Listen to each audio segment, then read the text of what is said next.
കട്ടൗട്ടുകൾ എല്ലായിടത്തും വന്നിട്ടുണ്ട്. അർജൻറ്റീനയുടെ, അതുപോലെ ഫ്രാൻസിൻ്റെ, ഇംഗ്ലണ്ടിൻ്റെ. ആരൊക്കെ അവർ? നമ്മളുമായിട്ട് വല്ല ബന്ധമുണ്ടോ?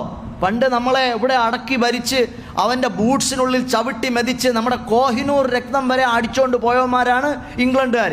ഇപ്പോൾ അവൻ്റെ കൊടിയാണ് നമ്മൾ പോകുമ്പോൾ കാണുന്ന എല്ലായിടത്തും. ചെറുപ്പക്കാരായ പിള്ളേർ ആവേശത്തോടെ ഇങ്ങനെ കളിക്കുകയാണ്.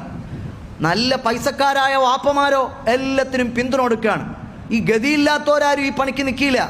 നല്ല പൈസയും സെറ്റപ്പും വീട്ടിൽ സമാധാനത്തോടെ ഇരുന്ന് ടി വി ഇങ്ങനെ കണ്ട് മണിക്കൂറുകളോളം ചെലവഴിക്കാൻ പറ്റുന്നൊരു മാനസിക സ്ഥിതിയുള്ള ആൾക്കാരാണ് ഇതിനൊക്കെ പിന്നിൽ നിൽക്കുന്നത്, അതിനെല്ലാം കൂട്ടു നിൽക്കുന്നത്.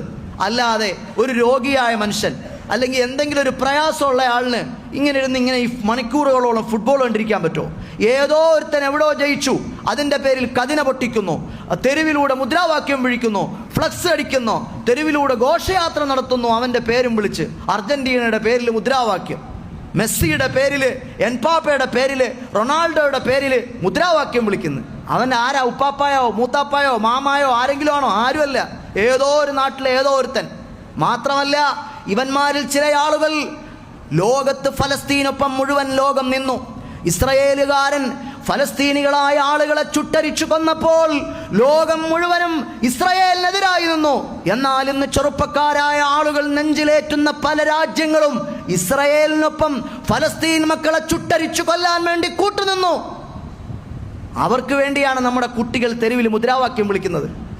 അവർക്ക് വേണ്ടിയാണ് നമ്മുടെ കുട്ടികൾ അവൻ്റെ മോഡലിലാണ് തല മുടി വെട്ടുക, ടീഷർട്ട് അടിച്ച് അവൻ്റെ മോഡലിൽ മെസ്സി എന്ന് പറഞ്ഞു അല്ലാഹു അക്ബർ പള്ളിയൊന്ന്, അവൻ്റെ ബാക്കിൽ മെസ്സി. അവൻ സുജൂദിൽ പോകുമ്പോൾ അവൻ്റെ അന്താരാഷ്ട്രവും ബംഗ്ലാദേശും ആന്ധ്രാപ്രദേശും ഒക്കെ കാണും പിറകെ നിൽക്കുന്നവന്മാർ. പള്ളിയിൽ വരുമ്പോൾ മര്യാദയ്ക്ക് വസ്ത്രം ധരിച്ചു വരണം. ഒരു പഞ്ചായത്ത് മെമ്പറെ കാണാൻ പോയാൽ എങ്ങനെയാണ് പോവുക?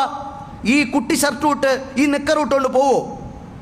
ഒരു പഞ്ചായത്ത് മെമ്പറെ കാണാൻ വേണ്ടി പോകുമ്പോൾ ആ ഡിസിപ്ലിനും ഡീസൻസിയും സ്റ്റാൻഡേർഡും മര്യാദയും ഇല്ലാതെ പടച്ചവൻ്റെ പള്ളിയിലേക്ക് മക്കളെ പറഞ്ഞു വിടരുത്. നമ്മൾ പോകുമ്പോഴും ഇതാരെ കാണാനാ? ആരുമായി മുനാജാത്ത് നടത്താനാണ് നമ്മൾ പോണത്? നമുക്ക് കണ്ണു തന്നവൻ, കാതു തന്നവൻ, കൽബു തന്നവൻ. കളിക്കാനുള്ളതാണോ ദുനിയാവ്? ദുനിയാവ് കളിക്കാനുള്ളതല്ല. ദുനിയാവിൽ ഈ കളികളെല്ലാം അവസാനിക്കും. ഇവിടെ ഖബറിലേക്ക് യാത്ര ചെയ്തു പോകേണ്ടി വരും.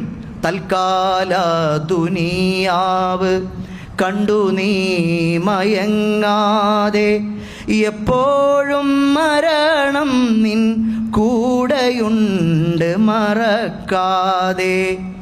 നിത്യവും കൂട്ടലെത്ര കിഴിക്കലെത്ര നീ നടത്തി, കറുപ്പ് നീ വെളുപ്പാക്കി, വെളുപ്പ് പിന്നെ കറുപ്പാക്കി.